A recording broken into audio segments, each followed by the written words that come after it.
I really need a box. Anyway, hello YouTube, this is Crustacean swimming your way. Just want to sit up today and talk to you about one of my favorite books and one of my favorite people. Favorite book was the Lord of the Rings series. Favorite book out of there was The Return of the King. That story is so good. It has so much in it. The movie was pretty good, but I really recommend you read the book. My favorite character out of that book is not who you would think. It's not Frodo or Sam, Gandalf or Aragorn. It's not even Gimli or Legolas. It's Eowyn. Eowyn. Who's Eowyn? Well, she was the niece to the king, and doesn't show up that too much in the book, but when she shows up, packs a huge punch. One of my favorite scenes in there is when she has her discussion with Aragorn. She first meets him, he's walked into the armory, I believe. She pulls around and pulls a sword at him. Not meant in aggression, I think she was just startled. And he's standing there and he says, "What do you fear?" And she says, "A cage. To stay behind bars until use and old age accepts them, all chance of doing great deeds is gone, beyond recall or desire." Again, that is from J.R.R. Tolkien's Lord of the Rings, Return of the King. So what did she mean by that? Literally. Who is this Eowyn, and really what can be taken from her life? Well, again, she is a fictional character from Tolkien's work. She, again, like I said, she doesn't have a huge role in the books, but her parts in it are so powerful, so poignant, that they pack a huge punch. She was, like I said, royalty, and she was a shield minion. She was a fighter.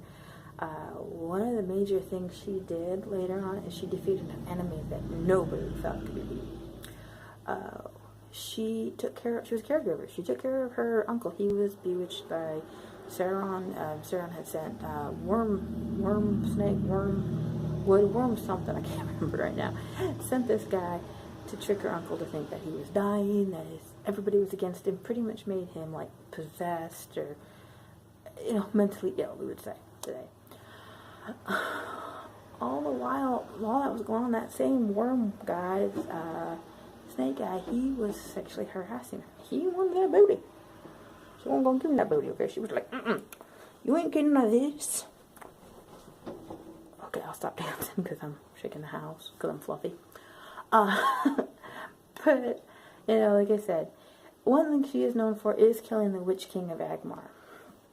She met him in battle, one of the big battles in front of one of the major kingdoms, and he's standing there on this evil wyvern dragon thing, and has like the Grim Reaper look on him. Looks like death itself. Really, most picturations of death itself. He comes to her and he says, "No man can defeat me in battle," and gives her this big long monologue of if she tries, her fate would be worse than death. She stands there all the time, listening to this guy yak his gums. Doesn't take his malarkey for 2 seconds. Pulls herself up by her bootstraps, pulls out that sword and says, "I am no man," and shoves it right into his heart. Wow. But as all heroes, heroines, whatnot, she had a weakness. She had a fear. Her fear was a cage. Like she said, to be behind bars until youth and old age accepted them. And beyond that, any chance of doing anything great was beyond anything she would care or want to do. She was afraid of complacency, of just accepting things the way they are, going on with life. So, in Romans 8:15 it says, God did not give us a spirit of fear, but He gave us the ability, no, yet the power to cry out, "Abba, Father," which is a very intimate way of saying, "Daddy, help me." I'm stuck. I need your help. We do not have to fear anything. What I would say to Eileen if I could meet her in person, which obviously I can't, but if I could, I would say, honey, there is nothing to fear but fear itself. And your true love casts off all that fear. So you don't have to fear about it. You are so strong. And as at one point Aragon says to her when she gets done telling him about her greatest fear, he says, that won't be your reality. And I would confirm that with her. So, okay, she's a fictional character. The book was cool. The movie was really cool. So what? What does that mean for us? It was said in, I believe in Japanese history, know your enemy. Okay. What is being complacent? How do we fight it? The dictionary definition, or Google definition, is the feeling of smug, uncritical satisfaction of oneself with one's own achievements. It's the lack of spontaneous stuff in a person's life. It is doing the bare minimum. It's not being vigilant. It is being neglectful. As we would say today, it means you just don't give up. My mother watches you, so I choose not to cuss. From a biblical perspective, being complacent is a sin. Flat and simple. The New and Old Testament say that this attitude is equal with thinking nothing will change, and in fact is thinking that that nothing will change what's happening in a person's life. So why bother? This is most likely the clear definition of cynicism in the person's life. The Bible calls being complacent lazy, and that makes laziness will make a person forgetful. This leads to not dealing with what's really important in a person's life, dealing with the issues that you need to deal with, I know I need to deal with. Underlying all of this, it's really pride that keeps us complacent and just not wanting to get up. There is a warning to a believer who has become complacent. It says, in the Bible, it says, pride goes before a fall. Or pride goes before destruction.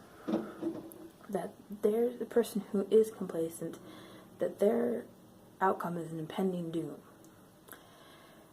This frame of mind is dangerous, and this individual has to examine themselves. This way of thinking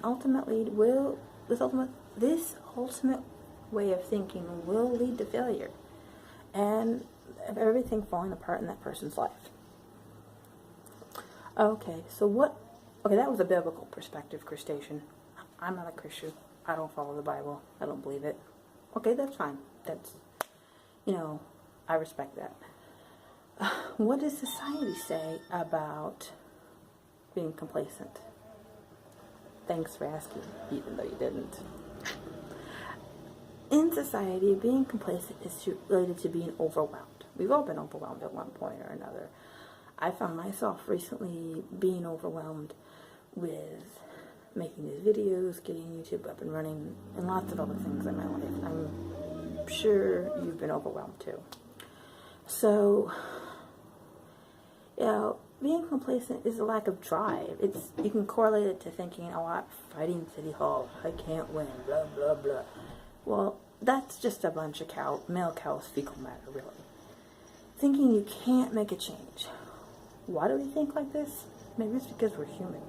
We're just human now. Maybe because we have a sense of entitlement. It was said that a lot of the millennium people, I don't know if I'm qualified in that category of this, millennium people, we have this sense of entitlement. Maybe it's because of that. Perhaps we are disillusioned in what we believe. Like I said, we can't win. So why try? Why even do anything? Maybe it's just, as a friend of mine said, you just flat ignorant. maybe it's that. And you know, I don't mean that offensively. Everybody's ignorant about something. And it just means that you lack of knowledge. You just don't know. Ignorance, of course, is something we can change. It's not something we have to own, buy the t-shirt, buy the hat, buy the movie of ignorance. No, you can change that. It's very easy. Another thing that tends to make people complacent is individualism. You know, every person is special. Of course, every person is unique. No one person is better than the other. I mean, you watching this, I'm sure you have skills. I know you have skills that are better than mine. I probably have skills that are better than yours. Does it make you better than me? Does it make me better than you? Just differences, you know? Well, and honestly, if we all were honest at one point or another, we could say, oh, I'm better than that person on TV. I didn't do this. Or I'm better than that so-and-so. Or I'm better than this. Or I'm better than that. We've all been guilty of thinking ourselves better than another person. The Bible says you shouldn't do that. I don't believe in the Bible. Okay, that's fine.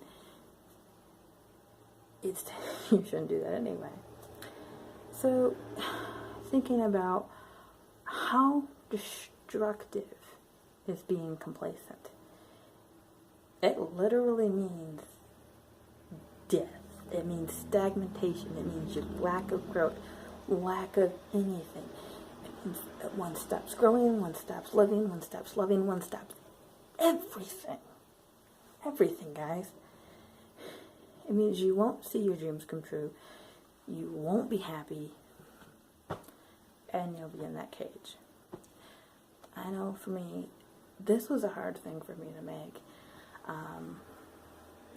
Because I relate to Erlen so much in so many different ways. One of my biggest fears is being in a cage. Becoming complacent. Just not giving a flying fly. So, thanks for watching, guys. I appreciate it. If you like what you saw, like and subscribe. I do try to make, my ultimate goal is to make a new video every day. So that's what I'm trying for. I appreciate your time. Thanks for watching.